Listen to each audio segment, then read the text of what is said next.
క్రీస్తునందు ప్రియదేవుని బిడ్డలందరికీ యేసుక్రీస్తు వారి అతి శ్రేష్టమైన నామములో వందనములు తెలియచేసుకుంటున్నాను.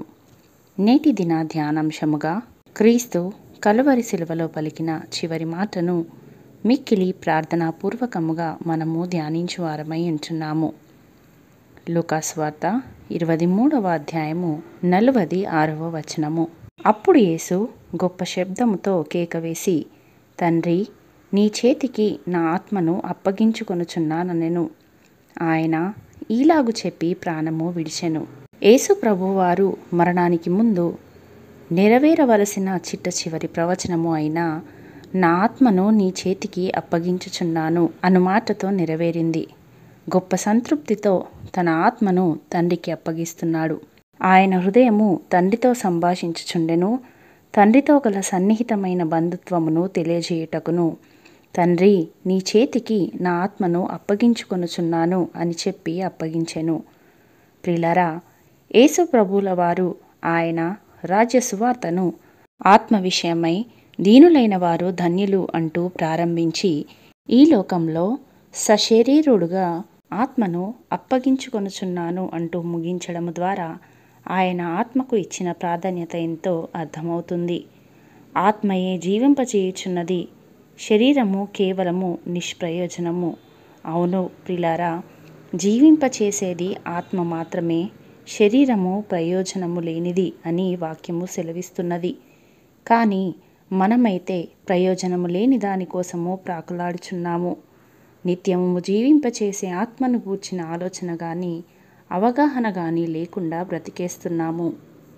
ప్రియులారా, మన శరీరమును పరిశుద్ధముగా కాపాడుకోలేనప్పుడు ఎంత మాత్రము మన ఆత్మను దేవునికి అప్పగించుకోలేము.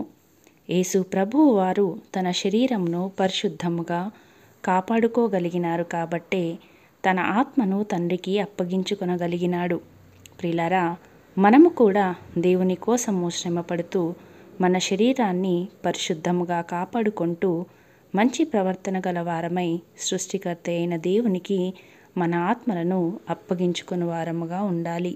క్రీస్తు యొక్క ఈ చివరి మాటను 4 కోణములలో ధ్యానించుట మన ఆత్మకు ప్రయోజనకరముగా నుండును. మొదటగా ఆధిక్యత గల బంధుత్వపు మాటగా మనము ఈ మాటను చూస్తుంటున్నాము. క్రీస్తు సిలువలో అనుభవించిన భరించలేని బాధ, బల్లెపు పోటు, నింద, అవమానము, పరిహాసపు మాటలు, కలువరిని ఆవరించిన కటిక చీకటి, అంధకార శక్తుల ప్రభావము మధ్య క్రీస్తు తండ్రితో కలిగి ఉండిన బంధుత్వము ఎంత మాత్రమూ కదల్చబడలేదు. అది ఎంతో ఆధిక్యత గల బంధుత్వము. ఆనాడు అపవాది లోకరాజ్యములన్నిటినీ వాటి మహిమను క్రీస్తుకు చూపించెను. అయితే ఆయన సాతానా పొమ్ము అని తరిమికొట్టెను. లోకముతో క్రీస్తు సంబంధము కలిగి ఉండలేదు. అదే సమయమున తండ్రితో ఆయనకుండిన బంధుత్వము యొక్క త్రాడు బహుస్థిరముగా నిలిచియుండెను. చివరి శ్వాస వరకు ఆ బాంధవ్యము తెగిపోలేదు.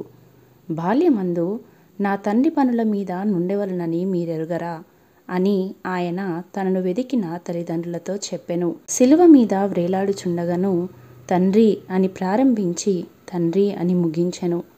తన ప్రాణమును అంధకారము కమ్మినప్పుడు తన ప్రాణమును ధారపోయు చివరి క్షణమందును తండ్రి అని పిలిచినంతగా ఆయన గొప్ప ఆధిక్యత బంధుత్వమును తండ్రితో కలిగి ఉండెను. ప్రియులారా, నీకును ప్రభువుకును మధ్య గల సంబంధము అంత సన్నిహితముగా ఉన్నదా? తండ్రి చేతిలో మన ఆత్మను పెట్టాలి అంటే మనకును దేవునికి మధ్యను అట్టి సంబంధము మనము కలిగి ఉండాలి. రెండవదిగా అప్పగించుకొను మాట. తన్ను తండ్రితో ఎల్లప్పుడూ ఐక్యపరుచుకొనిన క్రీస్తు అప్పగించుకొనుట యొక్క ఆశీర్వాదమును ఈ వాక్యము ద్వారా వెల్లడి చేసెను. తండ్రి సమస్తమును ఆయనకు అప్పగించెను. క్రీస్తు తన సమస్తమును తండ్రికి అప్పగించెను. తండ్రి, నీ చేతికి నా ఆత్మను అప్పగించుకొనుచున్నాను అనున్నది జీవించుటకు భయపడిన వాని మాట కాదు. బాధ్యతను వదిలివేసి పరిగెత్తు వాని మాట కాదు. లోకానుసారమైన శ్రమలను సహించుటకు భయపడిన వాని మాట కాదు. ఇది సంపూర్ణ సమర్పణ మాటగా ఉన్నది.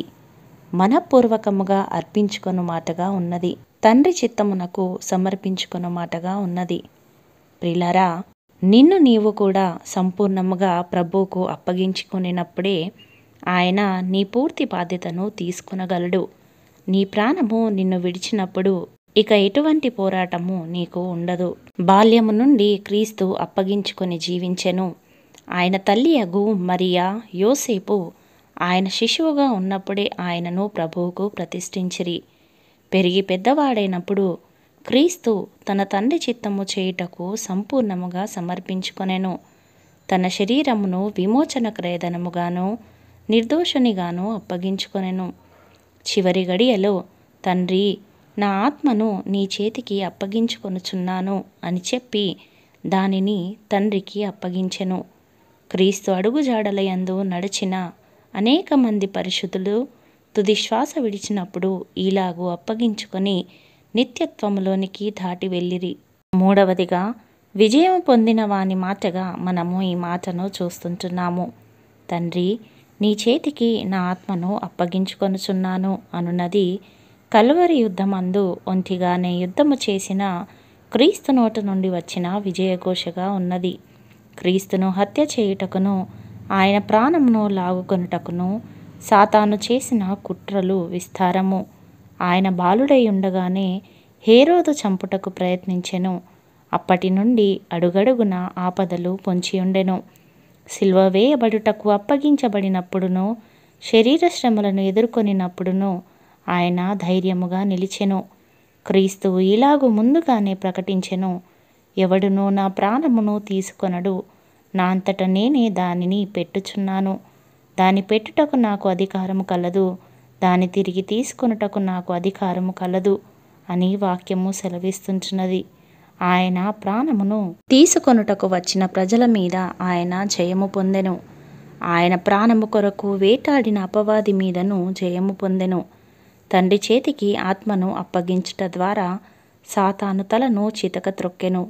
అపవాది క్రియలను లయపరచుటకే దేవుని కుమారుడు ప్రత్యక్షమయ్యనని పరిశుద్ధ గ్రంథము సెలవిచ్చిన రీతిగా మరణం యొక్క బలము గలవానిని అనగా అపవాదిని మరణము ద్వారా నశింపచేసెను. ఆ తరువాతనే విజయఘోష చేయుచు తండ్రి చేతికి తన ఆత్మను అప్పగించి క్రీస్తు దాటి వెళ్ళెను. ఆదాము ద్వారా ప్రవేశించిన పాపము క్రీస్తు ద్వారా మృంగివేయబడెను.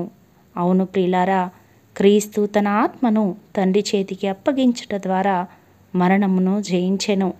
కాబట్టి ప్రియులారా, సంతోషించుము.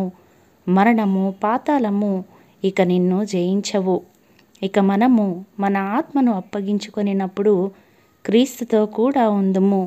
మనము ధైర్యము గలవారమై ఈ దేహమును విడిచిపెట్టి క్రీస్తుతో కూడా ఉండుటకు కోరుకొందుము. కాబట్టి ప్రియులారా, తండ్రి చేతికి ఆత్మను అప్పగించుకొనుచున్నాననుట విజయఘోషగా ఉన్నది. నాలుగవదిగా, ఈ మాటను నిరీక్షణ గలవాని మాటగా మనము చూస్తుంటున్నాము. తండ్రి, నీ చేతికి నా ఆత్మను అప్పగించుకొనుచున్నాను అను ఈ మాట సంపూర్ణ నిరీక్షణతో కూడిన విశ్వాస సమర్పణగా ఉన్నది. నీ చేతికి అని క్రీస్తు చెప్పుచున్నాడు. కారణము, తండ్రి చేతిలో నుండి ఎవరునూ ఆత్మను తీసుకొనలేరు అనే కదల్చబడని నిరీక్షణ ఆయనకుండెను. ఆయన మనలను తన అరచేతిలో చెక్కియున్నాడు గనుక మనము గాఢాంధకారపు లోయలో సంచరించినను ఏ అపాయమునకు భయపడము. నిరీక్షణ గలవారమై మన ఆత్మను తండ్రి చేతికి అప్పగించి నిత్యత్వములోనికి దాటి వెళ్ళుదుము. మనకు నిరీక్షణ గలదు. క్రీస్తునందు మనకు లభించిన ఈ నిరీక్షణ మహిమగల నిరీక్షణ. ఈ నిరీక్షణ ఎన్నడూ మనలను సిగ్గుపరచదు. ఆ నిరీక్షణ పరలోక ద్వారమును మనకు తెరచును. మహిమగల కాంతితో నిండిన పరలోక దేశమందు మనము మన ప్రియ ప్రభువుతో కూడా ఎల్లప్పుడూ ఏలుదుము. ఇట్టి నిరీక్షణతోనూ విశ్వాసముతోనూ మనం సాగిపోవుటకు దేవుడు తన కృపను మనకు అనుగ్రహించునుగాక. ఆమెన్. ప్రార్థించుకుందాము. పరిశుద్ధుడా, మీకు వందనములు, స్తోత్రములు తండ్రి. సిలువలో మీరు పలికిన 7 మాటలు మాకు ఎంతో మాదిరికరముగా ఉన్నవి. ఈ మాటలు మా జీవితాలకు రాజమార్గములుగా ఉన్నవి తండ్రి. ఈ 7 మాటల ద్వారా గొప్ప సారాంశాన్ని మాకు అందించి తిరిగి మీరు తండ్రి సన్నిధిలో చేరిన విధానము ఎంతో గొప్పది నాయన. దాసుని స్వరూపమును ధరించుకున్న వారై తండ్రి మీకు అప్పగించిన పనిని సంపూర్తి చేశారు. తండ్రి, నీ చేతికి నా ఆత్మను అప్పగించుచున్నాను అను విజయకేకతో తిరిగి తండ్రితో సహవాసంలోనికి చేరారు. తండ్రి, మరణము తర్వాత తండ్రి చేతికి ఆత్మను అప్పగించాలనే గొప్ప సారాంశాన్ని ఈ మాట ద్వారా మాతో మాట్లాడినారు. మీకు వందనములు. వాక్యము విన్న ప్రతి బిడ్డ మీ కొరకు తమను తాము సజీవ యాగముగా సమర్పించుకొనుటకు నీ కృపను ప్రతి బిడ్డకు దయచేయమని యేసయ్య పరిశుద్ధ నామములో ప్రార్థించి వేడుకొనుచున్నాము పరమ తండ్రి. ఆమెన్.